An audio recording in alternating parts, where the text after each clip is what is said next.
What's going on, guys? So I'm back with another Sunday watch list. I did not record one last week, but I'm back to posting them every Sunday.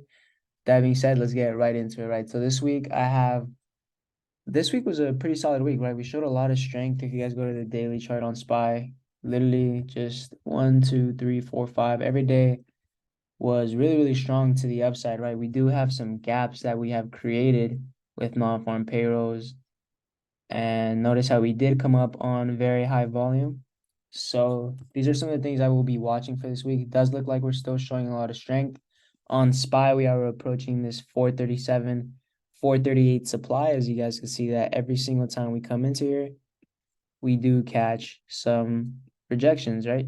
So I will be paying attention to this level to see how we react in here for either a potential reject or a reclaim, break and retest for a move back up towards this trend line. This trend line has one, two, three touches already. If we can go for that fourth touch there, I'll be looking to catch a break and retest of this level to go long up into this level. Or if this level shows weakness, a rejection back down into 432 to 430. This is where a gap fill is on the daily. So I feel once this gap gets filled, this is a previous huge supply that got rejected. So I would expect some type of bounce in here as we have multiple bounces over here as well, right? So if we can do something like that, either a break and retest to the upside, a reject off of that 437, 438, we can catch and move down into here, look for potential bounces in here to go back long, right? Overall, we do look pretty good for some more upside if we do show continued strength. If we show a lot of strength, right, the break and retest of that trend line and this level here, which we have a lot of resistance, right? We break above it, support, back below it, resistance. A break and retest of that trend line is what will get us that move much higher, right? So that's definitely something to pay attention to for SPY. Those are going to be my levels to pay attention to. Now, if we go into the QQ chart, pretty similar, right? Past 5 days have been pretty strong to the upside with a lot of daily volume.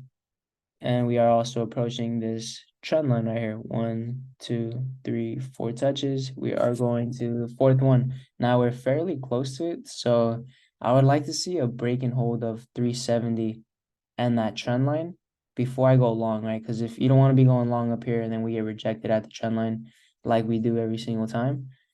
So that's something to pay attention to. Potential rejections off of this trend line if it slows down here for potential moves back down into like 364, potentially back into the zone right here, right? 362.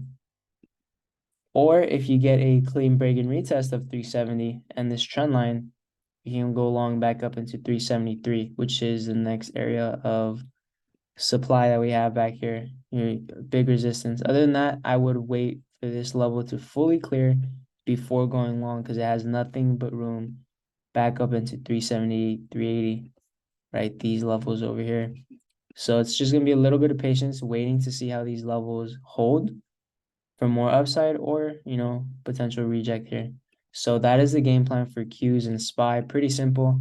This week we do have a lot of good setups. Some of my favorite setups are going to be on the small account names, to be honest. So we have D. This is energy stock. Showed a lot of strength last week after earnings. Got a really nice move to the upside. And we broke through this huge resistance, right? So this is a name that has relative strength. I want to see a retest of this 43 level here on D. This is an hourly chart. So this is really good for small accounts. This will be similar to a bull flag as well, right? So this could be a nice bull flag for another move to the upside right here. This is definitely on top watch. The other top watch is going to be net. Showed a lot of relative strength as well last week, as you guys can see.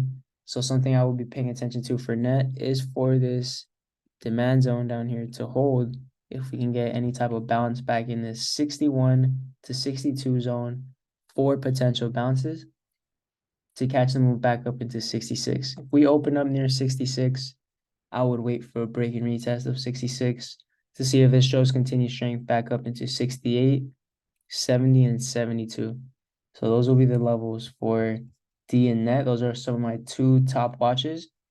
And if we go into some more stocks back here, let's cover Apple, right? So Apple sold off pretty aggressively after earnings, but it has started to recover really quickly. We're still in this wedge, right? One, two, three touches, the fourth one. We haven't fully broken retested it, so that's what I will be looking for. We want to get a clear break and retest of this zone right here. Notice how every time we come here, we bounce, bounce, reject. So we want to get a reclaim and then a break and retest of that 177 area pretty much, right? For potential moves back up into 179, 180, and then 182. So that's definitely the move for Apple. If it gets back below this 174, that's going to give you room back down into the 170s. But preferably, right, you want to see a reclaim of that 177 for a push higher. Amazon, not my favorite setup. Neither is Microsoft. They do look strong as well, but when it comes to setups, I want to get a clear level to get a pullback to, and that's why I like Nvidia. Nvidia is gonna be top watch over Amazon and Microsoft, right? Nvidia showed a lot of strength near this 400 level. Never got a daily candle closure below. Notice we did break below, but on the daily we formed a bullish hammer above that 400 level, and we took off from there, right? From 400 to 450 in the span of 3 days, which is crazy, right? So it's showing a lot of relative strength. And this level here, which is this 440, is a key level to pay attention to. And notice how we have resistance back here and then support back in this area. Resistance, support, resistance, support, resistance. So I'd like to get a pullback into this 440 area for potential bounces to go along back into 460 and 470, right? If it continues to show strength, just watch it above Friday's highs, pretty much like this 451 to catch that move into 460. Nvidia looks relatively strong, so I will be keeping an eye on Nvidia. Looks like we have a trend line we can go off of here as well. See if that's accurate there. Yeah, it looks pretty good. So definitely targeting that 460 on Nvidia. Looks very, very strong. AMD looks very strong as well, but I like Nvidia a lot better. For AMD, just watch a break and retest of 114. I think that's going to be a right because we're literally right into that key level of resistance. Like has gotten rejected aggressively before. So above that 114, it has nothing but room back up into really like 120s, right? But definitely like this 117 area. But AMD has a lot of room to run as well. Meta, I'm not really too big of a fan of right now. But Google's on its way to fill this daily gap fill from earnings, creating higher lows, holding up this trend line. So if you do want to play Google, watch this 127 level as it holds as support, and the trend line is right there as well. So if we can hold that, potential room back up into 133.56. Tesla on the weekly chart looks really, really good, right? We held 200 really well. Looks like a weekly bullish hammer off of that weekly 200 simple moving average. And I believe we do still have a gap fill from 230 to 242. So I would like to see more strength on this before going long. A reclaim of that 230 will be nice on Tesla. Netflix showing a lot of strength. But for the most part, my favorite ones so far are Net, D, SPY, QQ, of course, and NVIDIA. And those are going to be some of my top watches for the week for sure. Other than that, I'm going to keep this watch list short and simple. A lot of strong names like Snow are showing a lot of strength as well. But I'm going to keep it fairly simple with those. Weekly chart on Netflix looks really good as well. Disney overall market is looking pretty strong, right? So going to be looking for some potential pullbacks to go along. As far as economic data, we do have a lot of Fed speakers this week. We got Jay Powell again on Wednesday.